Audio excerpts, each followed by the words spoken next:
Assalamualaikum warahmatullahi wabarakatuh. Alhamdulillah, wassalatu wassalamu ala rasulillah, amma ba'd. Broci-broci dimanapun kita seluruhnya berada, alhamdulillah pada siang hari ini saya berada di salah satu kediaman dari Ustadz Kondangnya Makassar, Dai Kondangnya Makassar. Pokoknya ini Ustadz, figurnya ini pasti kita sudah tahu nih, dan sering pasti lihat mengisi acara terkhusus di Sulawesi Selatan lah ya. Jadi oleh karena itu broci-broci dimanapun kita seluruhnya berada, kalau mau kita tahu siapa orangnya, siapa figurnya, cuskan me.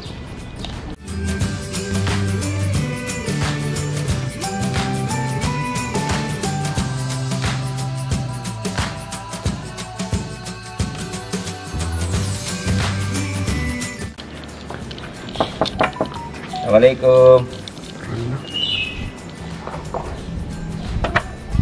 Assalamualaikum warahmatullahi wabarakatuh. Jadi brocu ditahu ji pasti orangnya tahu. Pasti ketahuan, pasti ditahu ji, ndak asing nih Ustadz Dr. Haji Rahman Qayyum. Bisa saya masuk? Weh, bukan lagi bisa masuk terus.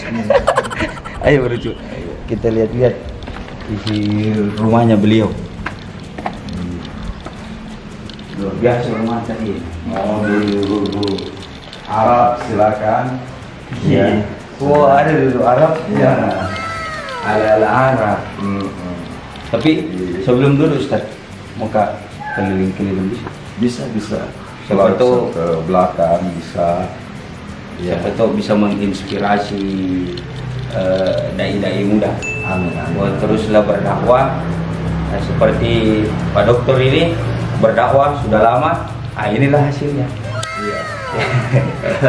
Kalau dia bilang ngejasar ke Manggong, rumah ala kadarnya, kadar ketetapan, ala di atas, di atas ketetapan. Oh, alhamdulillah. Jadi begini kondisi rumahnya, beliau yang luar biasa, berkahnya berdakwah. Iya. Berkahnya Iya. berdakwah. Tapi memang ukurannya tidak harus pada konsep materi, tetapi bagaimana baiti jannati, rumahku adalah surga. Bahwa bagian daripada kehidupan itu kita harus melihat bahwa rumah itu tempat kita bisa mendapatkan ketenangan, ketentraman, kedamaian, bahwa kita sudah memberikan inspirasi, motivasi kepada umat, maka kita juga butuh adanya ketenangan di dalam rumah, paling tidak ada suasana. Tapi suasana itu adalah suasana yang religius, artinya bahwa kalau kita masuk ada yang terucap, ada yang terdengar.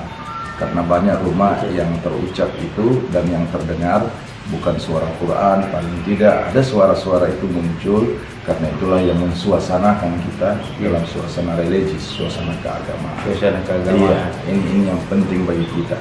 Karena banyak mungkin rumah itu yang tidak disuasanakan, paling tidak ada konsep-konsep doa yang bisa kita masuk, kita sudah melahirkan adanya kedekatan kita kepada Allah. Iya. Jadi itu kurang lebih konsep baiti jannati.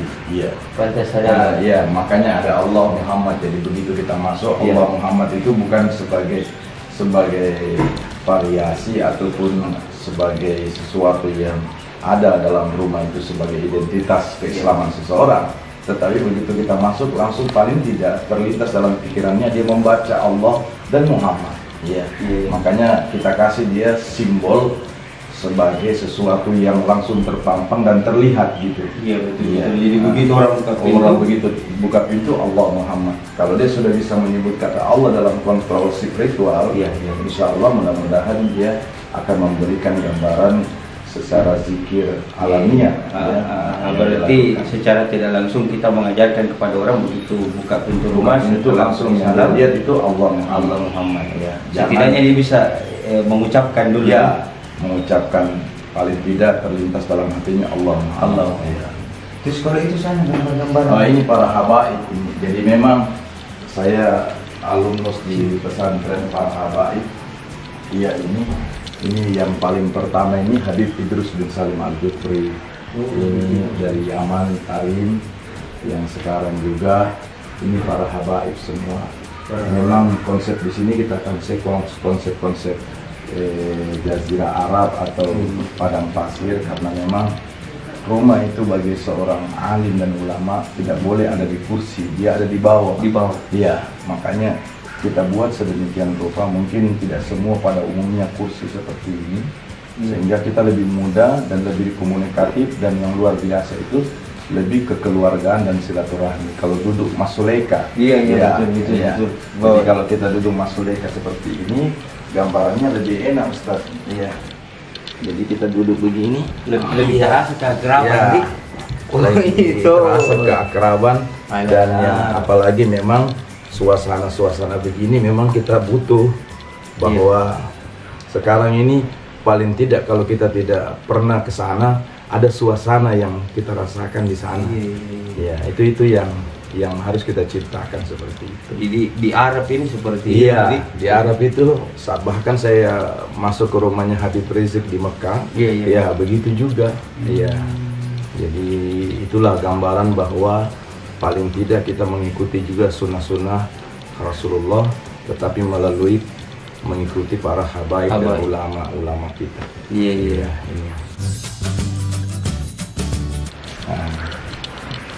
Jadi ini konsepnya adalah Jazirah Arab. Nah, ini konsep Masjid Haram. Jadi kalau tertutup rumah ini, maka dia akan menjadi Masjid Aqsa Palestina.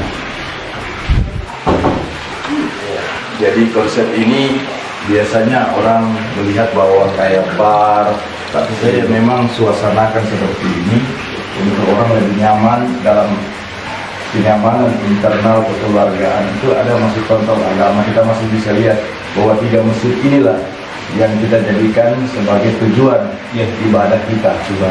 Selama ini kita menginginkan ke Masjidil Haram, ya, tepatnya di Ka'bah, ya. Kemudian kita ke Masjid Nabawi, ya. Kemudian ini Masjid Aqsa. Memang dalam hadis Rasulullah, jangan kamu mati sebelum kamu sholatkan di 3 masjid ini. Di sini 100.000, di sini 1.000, di sini 10.000. Iya. Jadi ini posisinya seperti itu. Jadi harus di setiap ruangan itu ada nuansa religinya. Nuansa religinya. Iya. Karena kalau begitu berujuk kalau rumah Ustadz harus begini. Iya. Jadi kita tenang juga karena kita butuh ketenangan. Bagaimana kita menenangkan umat? Kalau kita sendiri juga tidak bisa tenang, betul. Jadi ada suasana ketenangan yang sifatnya walaupun itu relatif, tetapi dia merupakan ketenangan yang permanen untuk bisa kita hijrahkan kepada orang lain. Itu yang Ini tempat-tempat santai. Iya, tempat-tempat santai. Jadi ustadz kalau dia datang di sini, dia datang bawa, ya artinya refreshing, tetapi dia masih kontrol.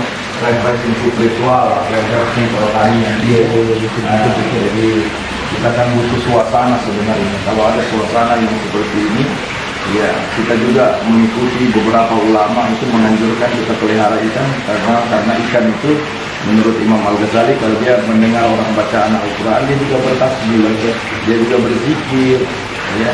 Makanya dia betah, karena kan tinggal di rumah-rumah orang yang ahli ibadah, yang ahli zikir. Ya, itu salah satu. Sebenarnya lebih bagus juga ayam. Rasulullah pelihara ayam, tapi saya tidak bisa pelihara unta, makanya saya jadikan saja semua gambar-gambar. Ya, karena unta ini termasuk binatang yang digaransi oleh Al-Quran. Karena ada 21 jenis binatang yang di dalam Al-Quran Allah menetapkan, salah satunya diantaranya unta. Apala yang dulu ilal ibil kaifa khuliqat. Apakah kamu tidak melihat unta itu diciptakan oleh Allah? Jadi insting kehewanan unta itu yang luar biasa. Karena salah satu andil pembangunan Masjid Quba di Madinah itu unta. Ya, unta itu. Makanya Rasulullah SAW sampai mengisyaratkan orang Madinah kalau umroh tidak perlu lagi harus dia ke Mekah, tetapi cukup dia sholat sunat 2 rakaat di Masjid Quba, maka pahalanya 1 kali umroh. Yang itu andilnya unta di dalamnya. Jadi karena saya tidak bisa pelihara unta terlalu besar, ambil saja ikan dan untuk gambar. Jadi begitu ini sekeliling rumah Pak Dr. Haji Rahman Qayyum. Mudah-mudahan kita bisa menginspirasi untuk teman-teman, terkhusus dai-dai muda Jadi teruslah berusaha sampai kita bisa juga merasakan hal-hal yang seperti ini. Ya, jadi mau tahu bagaimana kelanjutannya? Ayo kita sharing-sharing sama Ustaz. Oke, Bro Speaker.